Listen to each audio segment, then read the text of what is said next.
حضرت عبدالرحمن بن عوف لائے, حضرت عثمان غنی لائے رضی اللہ تعالیٰ عنہما.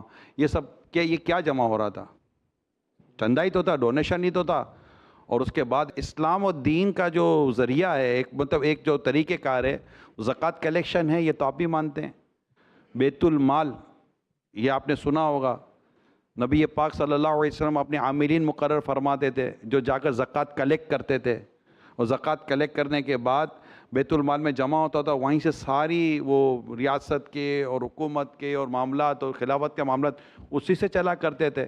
زکوٰۃ کا ایک پورا ایک نظام بنا ہوا ہے, مطلب پورا نظام, رفاع عامہ کا پورا نظام, یہ پورے کے پورا اسی پر اسٹیبلش. بھائی امام کی تنخواہ چندے سے ملتی ہے, 16 گریڈ کے افسر کی تنخواہ کس سے ملتی ہے؟ ٹیکس سے ملتی ہے. کون سا کوئی کما کے دے رہا ہے اس کو بتائیے؟ لیکن وہ جینٹل مین ہے, امام صاحب زکوٰۃ کی تنخواہ لیتا ہے. زکوٰۃ کی تنخواہ امام صاحب کیوں لے گئے؟ وہ ٹیکس کی تنخواہ لے ہوئے تو کچھ بھی نہیں.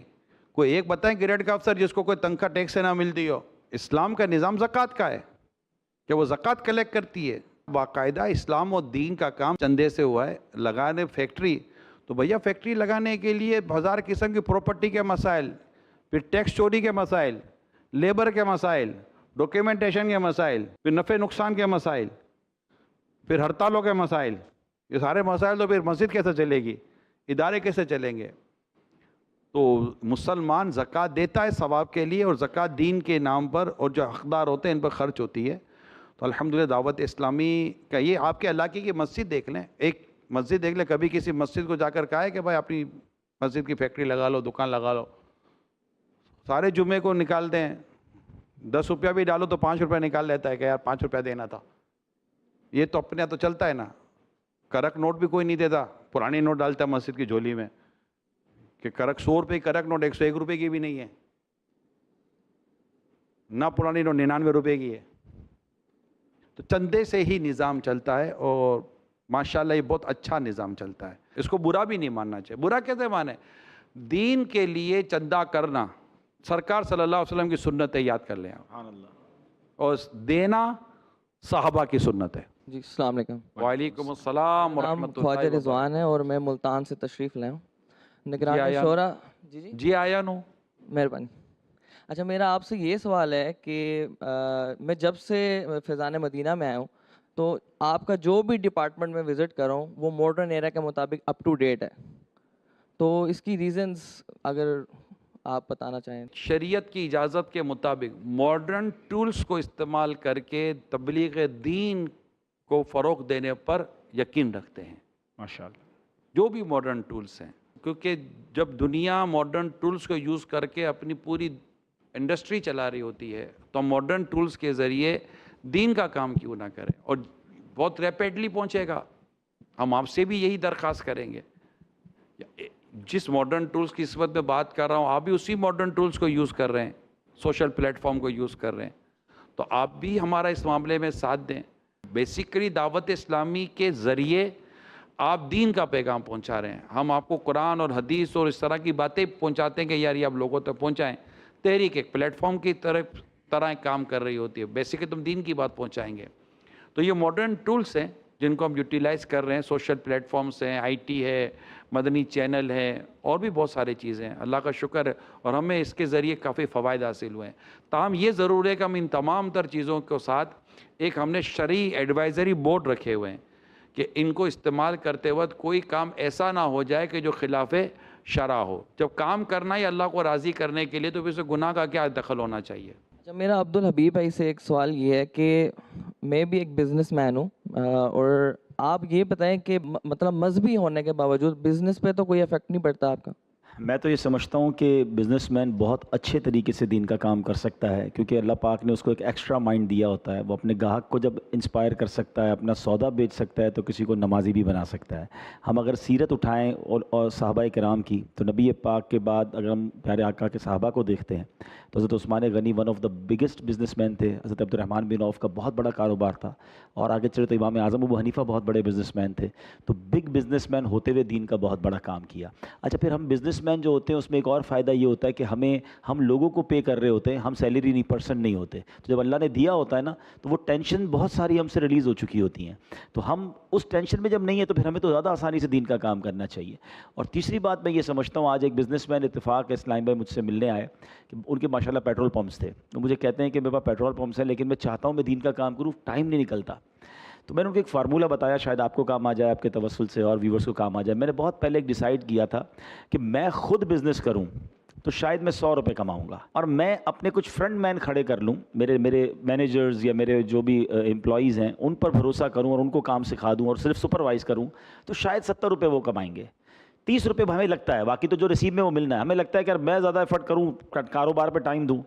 تو میں نے کیا ڈیسائیڈ کیا کہ یار میں اچھے لوگ کھڑے کر کے 30 روپے کم بھی کما لوں, لیکن اس 30 روپے میں مجھے اپنی زندگی میرے ہاتھ میں مل گئی. اب میں نہ کروں, کام پہ نہ جاؤں, تو میں دین کا کام کر لوں, میں انجوائے کروں لائف کو. کچھ لوگ ساری زندگی صرف پیسہ کماتے ہیں, اپنا ہی پیسہ خرچ کرنے کا ان کے پاس ٹائم نہیں ہوتا. تو یہ تو بے وقوفی ہے کہ صرف کاروبار کے لیے لائف گزاری. کاروبار ایسا کرنا چاہیے جس میں آپ کی پریزنس کم ہو, اپنی پریزنس کو پیچھے لے آئیں اور اس پریزنس کو جو آپ کے ہاتھ میں آ گئی ہے اس کو دین کے لیے استعمال کریں, حرمین طیبین جائیں, حج عمرے کریں, دنیا دیکھیں. تو یہ جب ہو سکے گا کہ جب آپ اپنے اچھے فرنٹ مین کھڑے کریں گے اور اللہ پر توکل کریں گے. عثمان محمود میرا نام ہے, ملتان سے آیا ہوں, اور جو میرا پروفیشن ہے میں سوشل میڈیا کنسلٹنٹ ہوں. کراچی میں فرسٹ ٹائم آیا ہوں, پہلی دفعہ ہی میں فیضان مدینہ میں آیا ہوں. کراچی بھی پہلی بار آئے؟ فرسٹ ٹائم آیا ہوں. اوہ, ہاں جی. فیضان مدینہ بھی پہلی بار آئے؟ ہاں جی. کیا بات ہے. اچھا, اور جو میرا کوشچن ہے وہ ہے مائنڈ سیٹ کے اوپر نا, کہ بہت سارے ایسے لوگ ہیں جو کہ بہت زیادہ خوش بھی رہتے ہیں اور اس کے بعد کچھ ایسے سٹیپس آتے ہیں اور ادھر سے یا ادھر کی جو لوگ ان کو باتیں کرتے ہیں کہ تیرنوں نظر لگ گئی ہے یا تیرے تے جادو ہو گیا ہے. مطلب یہ دو چیزیں ہیں, نظر بد اور جادو.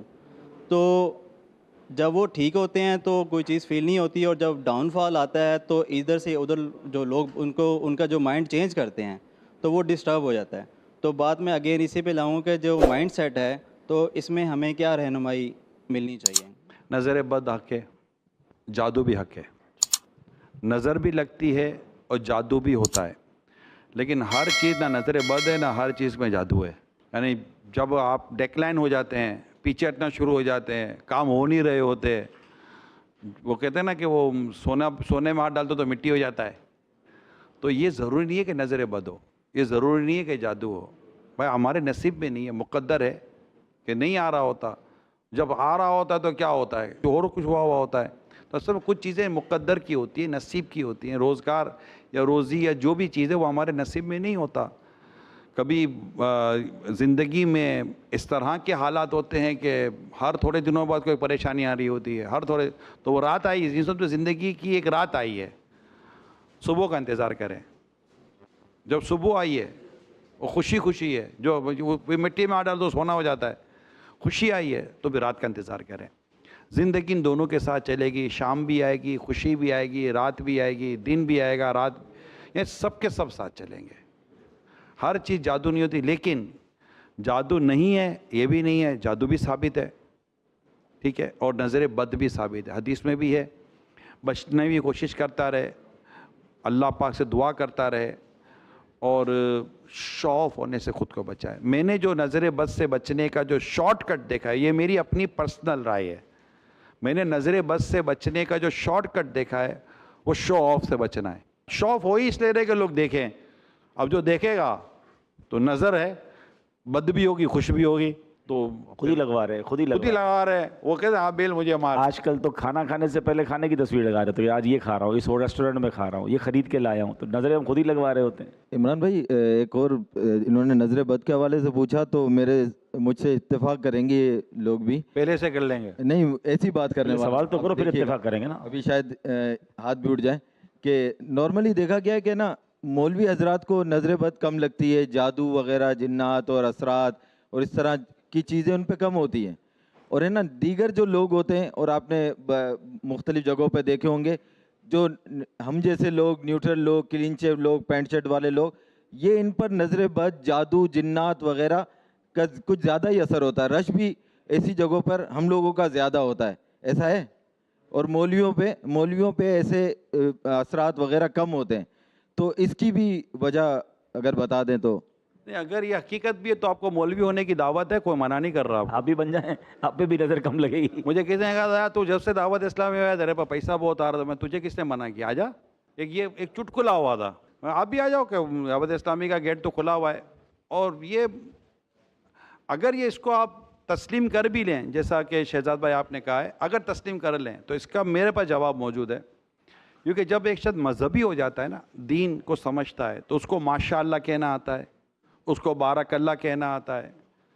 وہ گھر سے نکلتا ہے تو دعا کر کے نکلتا ہے, بسم اللہ توکلت علی اللہ ولا حول ولا قوت الا باللہ العلی العظیم. وہ دعا پڑھ کر نکلتا ہے تو وہ اللہ پاک اس کے لیے بہت سارے راستے آسان کر دیتا ہے. وہ آیت الکرسی پڑھ لیتا ہے, اس کی حفاظت کی جاتی ہے.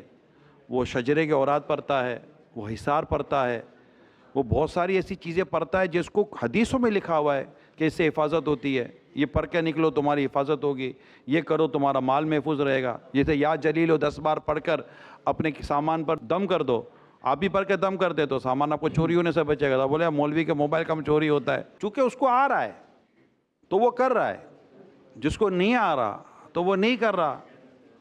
تو آ جائیں اسی لائن میں, بہترین لائن ہے. اور رہی بات یہ کہ اس کو نظر نہیں لگتی ہوگی, ایسا نہیں ہے, نظر لگتی ہوگی اور نظر حق ہے, لگ جاتی ہے. اس کو جادو نہیں ہو سکتا یہ بھی نہیں کہہ سکتے. خود نبی پاک صلی اللہ تعالیٰ علیہ وسلم پر جادو ہو گیا. اب آپ سے بڑھ کر کون بزرگ ہوگا؟ سرکار صلی اللہ علیہ وسلم سے بڑھ کر تو کوئی بزرگ نہیں ہے نا. جس کو بزرگی ملی وہ نبی پاک کے صدقے میں ملی ہے صلی اللہ علیہ وسلم. نبی پاک صلی اللہ علیہ وسلم پر بھی تو جادو کیا گیا, سورہ فلق سورہ ناس نازل ہوئی. تو یہ سارے تو احکام موجود ہیں, ساری چیزیں موجود ہیں. میں لاہور سے تشریف لے کر آیا ہوں. پہلے تو میں آپ دونوں سے یہ عرض کروں گا کہ آپ اللہ والے ہیں, تو ہم سب کے لیے ایک دفعہ دعا کر دیں کہ میں تو بہت سی امیدیں لے کے آیا ہوں, کیونکہ میں یہاں پہ بہت کچھ دیکھتا ہوں. تو آپ باقی بھی لوگوں کے دلوں میں بہت سی ایسی امیدیں ہوں گی, تو آپ دعا فرما دیں پہلے تو اللہ ہمیں نیک بنائے, یہ اب بھی آمین کہہ رہے ہیں. اور اللہ مجھے اور ہم سب کو نیک بنائے. آمین دوسرا ایک, اللہ آپ کا میرا ایمان سلامت رکھے, آمین اور ہم دنیا سے جائیں تو اللہ ہم سے راضی ہو. آمین. بس اللہ راضی ہو, اس کے پیارے رسول ہم سے راضی ہو, ناراض نہ ہو. حضور سوال یہ ہے کہ جیسے ایک یہ ادارہ ہے اور باقی مختلف شہروں میں بھی آپ کے ادارے ہیں, وہاں پہ بھی جیسے جو باہر سے بھی لوگ آتے ہیں, جو مائیگریٹ بھی کر آتے ہیں, اور جو ویسے جو مسافر لوگ ہوتے ہیں وہ بھی آتے ہیں جو اتنا افورڈ نہیں کر سکتے اور دعوت اسلامی میں آتے ہیں, ان کو 3 وقت کا کھانا ملتا ہے. میرا سوال یہ ہے کہ ان فیوچر دعوت اسلامی کچھ ایسا کام بھی کرے کہ وہ ان جگہوں پہ ایسے کچنز لگا دے یا ایسا دسترخوان لگا دے کہ جو لوگ افورڈ نہیں کر سکتے کھانا, یا جن تک وہ چیز نہیں پہنچ سکتی جو وہ ان کے لیے نہیں, وہ کر ہی نہیں سکتے, تو آیا دعوت اسلامی اس بارے میں بھی کچھ سوچتی ہے کہ ہمیں باہر نکل کے بھی کچھ لوگوں کی اس طرح سے بھی رہنمائی کرنی چاہیے؟ FGRF دعوت اسلامی کا شعبہ الحمدللہ FGRF فیضان گلوبل ریلیف فاؤنڈیشن موجود ہے, اور اللہ کی رحمت سے ہم نے اپنا ایک ٹارگٹ رکھا تھا کہ ہم ڈیزاسٹر مینجمنٹ پر کام کریں گے. جب کووڈ آیا تو ہم نے اربوں روپے کی امداد کی, سیلاب آیا تو ہم نے الحمدللہ اربوں روپے کا کام کیا. اس وقت بھی ترکیہ اور سیریا میں زلزلے میں ہم اربوں روپے کا, کروڑوں روپے کا کام کر رہے ہیں, اور اب بھی ہم راشن ڈسٹریبیوٹ کر رہے ہوتے ہیں. کوئی ایسا پرابلم آتا تو دے رہے ہوتے ہیں, جب تھیلیسیمیا کے مریضوں کو بلڈ چاہیے ہوتا تو وہ ہم دے رہے ہوتے ہیں. لیکن چونکہ دعوت اسلامی کا کور ورک جو ہے نا وہ دین کا کام ہے, اور اس کو ہم سمجھ لیں ہمارا ایک سب ڈپارٹمنٹ FGRF ہے کہ وین ایور کوئی ڈیزاسٹر ہو, کوئی امت کو ضرورت ہو تو ہم ایکٹیو ہوتے ہیں. اور ہمارے پاس چونکہ ایک میسو فالوئنگ ہے تو اللہ کی رحمت سے ہم بڑا اچھا ریئیکٹ کرتے ہیں. تو یہ کام الحمدللہ ہم کر رہے ہیں, اور ہم کہہ سکتے ہیں کہ آج بھی ہم ہزاروں لوگوں کو روزانہ کھانا ویسے ہی کھلا رہے ہوتے ہیں الحمدللہ.